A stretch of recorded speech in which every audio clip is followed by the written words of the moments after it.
বর্তমান গ্যাস বা এলপিজির দাম প্রচণ্ড বেড়ে যাওয়ার কিন্তু মানুষকে কিন্তু সেই মধ্যবিত্তের ঘরের বা নিম্নবিত্ত লোকেরা সেই আবার কাঠের উনুনকে বেছে নিচ্ছেন। তো এখন কিন্তু অত্যাধুনিক ধোঁয়াহীন উনান বেরিয়ে গেছে, তো সেই ধোঁয়াহীন উনানকে আপনি বাড়িতে কী করে বানিয়ে নেবেন সেটাই আজকে আপনাদেরকে দেখাবো।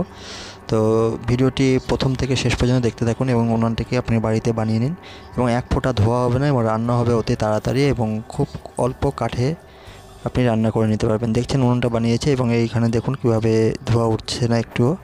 তো প্রথমে আমাদের যেটা করতে হবে, এটা বানানোর জন্য একটি টিন কিনে নিতে হবে, অর্থাৎ একটি গুড়ের টিন বা তেলের টিন, আপনারা সর্ষের তেলের টিন আপনারা পেয়ে যাবেন।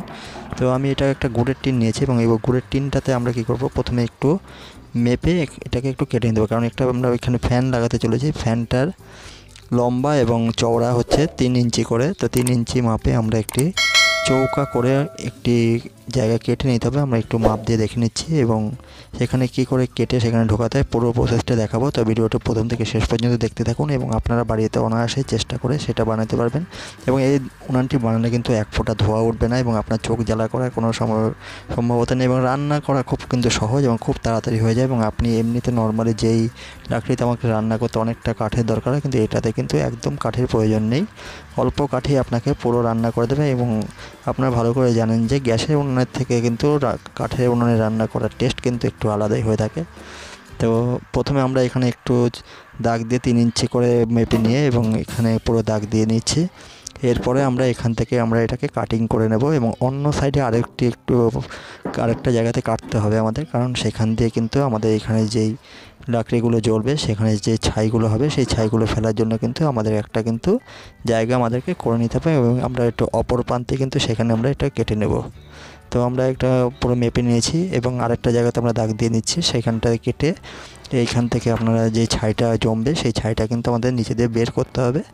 এই জন্য আমরা এখানে আরেকটা মার্জিন করে নিলাম এবং এখান থেকে কিন্তু আমরা এই জায়গাটাকে কেটে নেব।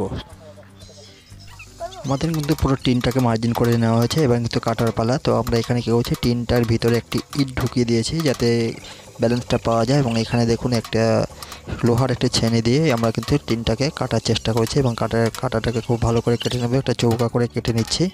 তো দেখতে থাকুন আমরা কী করে কেটে সেখানটায় আমরা সেটিং করি।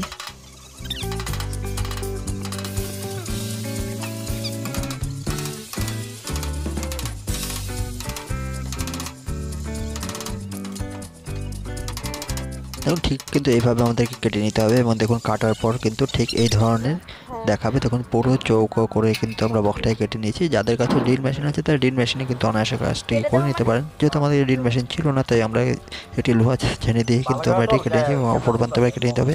এরপর দেখুন আমরা একটি অ্যালুমিনিয়াম শিট নিয়ে নিয়েছি, অর্থাৎ এই অ্যালুমিনিয়াম শিটটিকে দিয়ে কিন্তু আমাদেরকে একটা বক্সের মতো বানাতে হবে যেখানে আমরা ফ্যানটাকে সেট করতে পারবো। তো আমরা একটি অ্যালুমিনিয়াম শিট নিয়ে নিয়েছি, আমার ঘরের মধ্যে ছিল একটু টুকরো, আপনার কাছে না থাকে আপনি অনায়াসে দোকান থেকে কিনে নিতে পারেন এবং অল্প দামে হয়ে যাবে, বেশি দামের প্রয়োজন হয় না। তো আমরা এই শিটটাকে কিন্তু আমরা যেহেতু 4টে দিক অর্থাৎ একটি বক্স বানাবো, তো 4টের মধ্যে 3 ইঞ্চি করে 3 ইঞ্চি লম্বা এবং 3 ইঞ্চি চওড়া যেহেতু মোটরটা রয়েছে, তো আমরা সেইখানে 3 4 12 ইঞ্চি আমরা নিয়ে নেবো। এর থেকে আমরা একটু এক্সট্রা নিয়ে নেবো 1 ইঞ্চি, কারণ আমাদেরকে এটাকে জোড়ানোর জন্য দুটো স্ক্রু কিন্তু লাগাতে হবে। তো আমরা এবার লম্বি দাগ দিয়ে আমরা সেখান থেকে কিন্তু আমরা এটাকে সেট করে নিচ্ছি।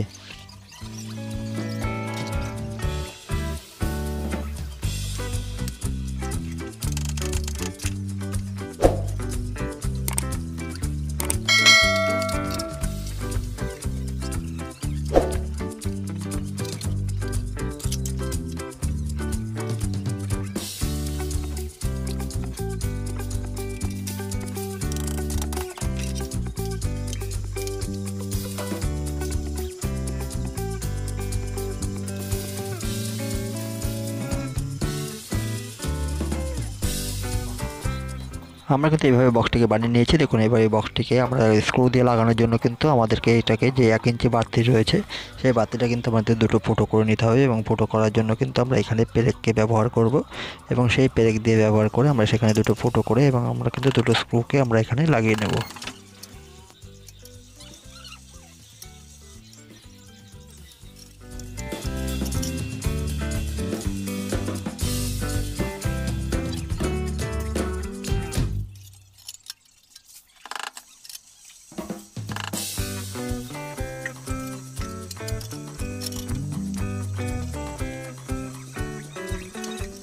আমার ফুটো স্ক্রুটি লাগানোর পর কিন্তু দেখুন আমরা এখানে ফ্যানটিকেও সেট করে দেবো এবং ফ্যানটিকে সেট করে দিয়েছি। সেট করার পর দেখুন যেই টিনের মধ্যে যেই ফুটোটা আমরা করেছিলাম সেই ফুটোর মধ্যে কিন্তু আমরা এই যে ফ্যান লাগানোর পাইপটি রয়েছে সেটা কিন্তু আমরা ভেতরে ঢুকিয়ে দিয়ে ভালো করে সেট করে নেব।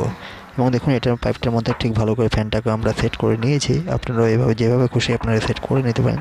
তো আমাদের যতটুকু ঢোকানো রয়েছে, যেহেতু আমরা টিনের মধ্যে আমরা মাটি দেবো, তো মাটি দেওয়ার জন্য আমাদের কিন্তু এখানে পাইপটিকে ভালো করে সেট করে নিতে হবে এবং আমরা কিন্তু পুরোপুরি ভালো করে এটাকে বসিয়ে নিয়েছি এবং এর ভেতরে এবার আমরা মাটি দেওয়ার কাজটি করব। তো দেখুন এর ভেতরে কেমন দেখা যাচ্ছে এবং এই এতটাকে আমাদের কিন্তু ভেতরে ঢোকাতে হবে। আর এইখানে দেখুন আরেকটু যে ফুটো রয়েছে যেখান দিয়ে ছাইগুলোকে বের করতে হবে, তো সেখানে আমরা আর কিছু করবো না, সেখানে আমরা মাটি দিয়ে আটকে দেবো।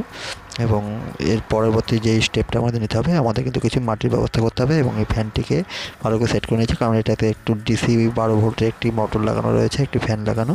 সেই ফ্যানটার সাহায্যে কিন্তু আপনারা এখানে অতিরিক্ত অক্সিজেন পৌঁছাতে পারবেন। এবার কিন্তু আমরা মাটিটাকে সেট করে নেবো এবং দেখুন এখানে মাটির গুঁড়ো নিয়ে নিয়েছি এবং মাটির মধ্যে আমরা কিছুটা সিমেন্ট ঢেলে দেবো। তাহলে সিমেন্টটা দিলে কিন্তু মাটিটা কিন্তু বেশ টাইট হবে এবং ফেটে যাওয়ার সম্ভাবনা থাকবে না এবং খুব তাড়াতাড়ি শুকিয়ে যাবে এবং আপনি কিন্তু এটা ব্যবহারযোগ্য তাড়াতাড়ি করতে পারবেন। শুধু মাটি দিলে শুধু এতটা পোক্ত হবে না জিনিসটা। তো আমরা এখানে কিন্তু একটু সিমেন্ট দিয়ে মাটিটার সাথে ভালো করে গুলিয়ে নেবো এবং মেখে নেবো। এবং কোথাও দেখুন আমাদের সিমেন্টের হয়তো কোনো জায়গায় একটু আস্তে আস্তে রয়ে গেছে এবং মাটিটা আস্তে থাকলে সেটাকে কিন্তু আমরা একটু হাতুড়ি দিয়ে সেটাকে গুঁড়ো করে নেব। এবার গুঁড়ো করে আমরা কিন্তু মাটিটাকে ভালো করে ছেনে নেব এবং ছেনে নেওয়া দেখুন আমাদের কমপ্লিট হয়ে গেছে এবং ছেনে নিয়েছি পরে আমরা দেখুন এবার টিনের ভিতরে আমরা কিন্তু মাটিটাকে ঠিক এমনি বসিয়ে দেবো যেভাবে ঠিক উনুন বানায়। মাঝখানে একটি গোল স্থান রেখে যেতে হবে, স্থান রেখে আমরা এখানে কিন্তু মাটিটা দিয়ে পুরো উনুনটাকে কিন্তু কমপ্লিট করে নেবো। যদি এমনি পুরো উনুনটা দেখাতে যাই তো আমাদের অনেকটা সময় লেগে যাবে এবং ভিডিওটা অনেক লম্বা হয়ে যাবে। তাই আমরা ঠিক এভাবে একটি গোল মাঝখানের গোলটি রেখে এবং আমরা কিন্তু পুরো মাটি দিয়ে কিন্তু পুরো উনুনটাকে কিন্তু আমরা পুরো সেট করে নেব।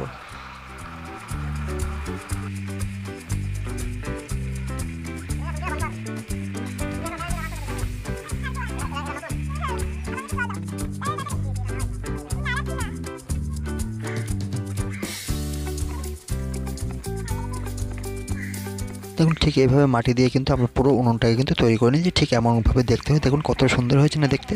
এবং আমরা ভেতরে কিন্তু কতগুলো রডের ব্যবহার করেছি, অর্থাৎ এখানে যেন কাঠটাকে সাপোর্টে রাখা যায়। আপনি কিন্তু চাইলে এটাকে কয়লার উনুনও বানাতে পারেন। তো দেখুন ঠিক দেখতে এমনি হয়েছে এবং পেছনে ফ্যানটা ফিট করেছে এবং এখানে পজিটিভ নেগেটিভ দুটো তারও রয়েছে, যেখানে আমাদের ডিসি অর্থাৎ কোনো অ্যাডাপ্টার কিংবা দেখা গেলো যে কোনো সেট টপ বক্সে যে অ্যাডাপ্টার আছে সেটা দিয়ে আপনি লাগিয়ে নিতে পারেন, কিংবা কোনো ট্রান্সফরমার দিয়েও আপনারা কিন্তু লাগিয়ে নিতে পারেন, কিংবা সোলার প্যানেল দিয়েও আপনারা এটাকে ফিট করে নিতে পারেন। তো আমাদের উনুনটা কিন্তু পুরোপুরি কমপ্লিট হয়ে গেছে। এরপরে আমাদের একটু শুকোনোর পালা, তো আমরা এটাকে শুকিয়ে নিচ্ছি। তো কাঁচা অবস্থাতে দেওয়া যাবে, একটু শুকিয়ে পুরো কমপ্লিট হয়ে গেছে। এবার কিন্তু আমরা কিছু লাকড়ি দিয়ে আগুন কিন্তু ধরিয়ে দিয়েছি এবং দেখুন আমাদের ফ্যানটা কিন্তু এখানে চালু করে দিয়েছি। যেমন চালু করার পর দেখুন আগুনটা ঠিক এভাবে জ্বলতে রয়েছে এবং এখানে কিন্তু এক ফোঁটা ধোঁয়া দেখা যাচ্ছে না এবং আপনি দেখতেই পাচ্ছেন এখানে আগুনটা কত তেজে জ্বলছে। তো যেহেতু নতুন উনুনটা এখনও একটু ভালো করে শুকনো বাকি রয়েছে, তো যখন পুরোপুরি শুকিয়ে যাবে আগুনের তেজ কিন্তু আরও বেড়ে যাবে। তো আপনারা চাইলে বাড়িতে ঠিক এইভাবে বানিয়ে নিতে পারেন এবং বানানো কিন্তু খুব সহজ পদ্ধতি আপনাকে দেখিয়ে দিলাম। এবং মাটি দিয়ে উনুনটাকে বানান এবং আপনার অনেক সাশ্রয় হয়ে যাবে। ভিডিওটি কেমন লাগলো অবশ্যই লাইক কমেন্ট করে জানাবেন এবং যদি আমার চ্যানেলে এখনও সাবস্ক্রাইব না করে থাকেন অবশ্যই চ্যানেলটিকে সাবস্ক্রাইব করে দেবেন এবং বন্ধুদের মধ্যে শেয়ার করুন। দেখুন এখানে ফ্যানটিও লাগানো রয়েছে এবং ফ্যানের দেখুন কীভাবে স্পিডটি রয়েছে এবং আপনি চাইলে এখানে স্পিড কন্ট্রোলার ব্যবহার করে স্পিড বাড়ানো কমানো করতে পারেন। তো ভিডিওটি কেমন লাগলো এবং আপনাদের যদি কোনো হেল্পের জন্য যদি কোনো প্রয়োজন হয় অবশ্যই কমেন্ট করে জানান। আমি চেষ্টা করবো আপনাদের প্রত্যেকটি কমেন্টের রিপ্লাই দিতে। তো ভিডিওটি আজকে এই পর্যন্ত রইল। তো ধন্যবাদ।